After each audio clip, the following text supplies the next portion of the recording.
Hello, friends. Getting hired is just the beginning.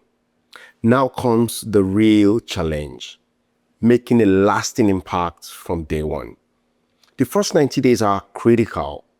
And this is when you need to prove that you can thrive, integrate into the culture, and begin contributing in meaningful ways. In this lesson, we'll talk about how to set yourself up for success in those early months. Here are the three biggest challenges you face in your first 90 days. Your first 90 days will hit you like a truck. Here's what everyone struggles with.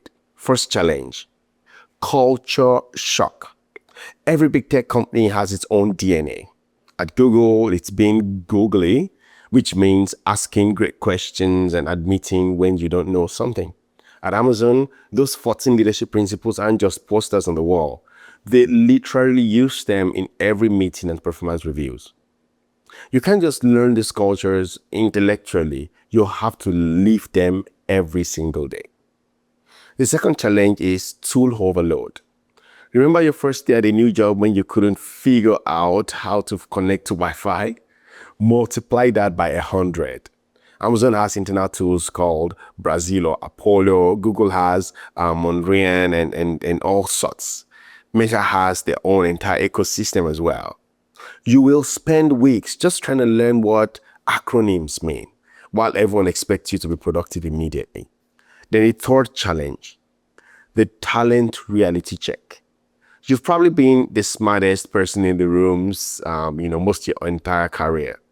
Well, congratulations. You just entered the room full of people that are exactly like you. The person sitting next to you might have built the system serving millions of users. The work you think is amazing might be considered stable stakes here. It's humbling and it messes with your head. All right, so what should you actually focus on in your first 3 months? Forget trying to prove that you're brilliant. Here's what actually matters. I'll share with you a couple of focus areas, and I hope you can use those to maximize your effectiveness in the first 90 days. Focus area 1, build your relationship map. Before you write a single line of code, figure out who matters. Your manager, obviously, your skip level manager for sure, then senior engineers whose opinions carry weight, the product manager you'll be working with, the designer on your team. Schedule informal coffee chats with all of them. Not networking, not politics, just understanding how things actually get done around here. Build a personal connection with them and make sure you make a lasting and favorable first impression. Focus area 2, contribute while you learn. Don't just sit in training sessions for 3 months. Find small ways to add value right away. Look for good first issues in the code base. Volunteer to update the outdated documentation everyone complains about. Admit it, new engineers actually often start by fixing small bugs. It's not glamorous, but it gets you in the code base and shows you what to do and shows others that you can actually deliver. Focus area 3, crack the code of success.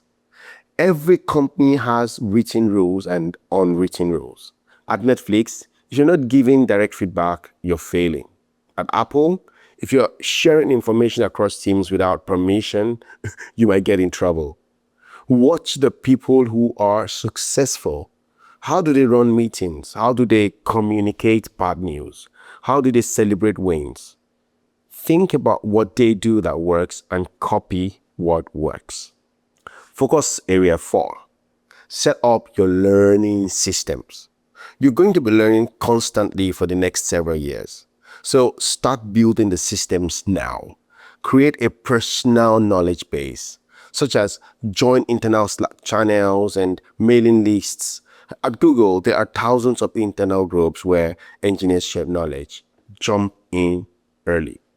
Focus area 5, be the problem solver, not the know-it-all. Find real problems and fix them. Improve terrible documentation. Ask strategic questions such as, what happens if the system goes down during Black Friday. Look for inefficiencies between teams that nobody owns.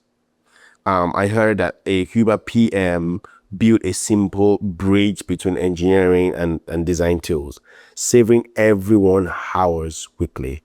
That's a meaningful solution.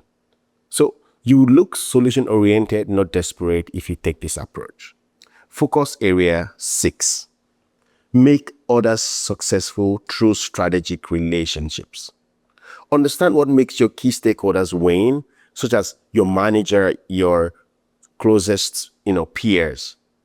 Your manager cares about team velocity. Understand that. Your PM partner focuses on user engagement. Support that. Your design partner measures user experience. Skip generic conversations and come prepared with questions about their biggest challenges. Make others look good. Create data visualizations for your PM's presentation or research best practices for your manager's review. When you help them succeed, they help you succeed, and you succeed automatically too. In closing, the first 90 days can be overwhelming, but with the right strategy, you'll set yourself up for long-term success. Next, we'll talk about how you can plan your path forward for promotion and how to position yourself for leadership track in big tech companies. See you at the next lesson.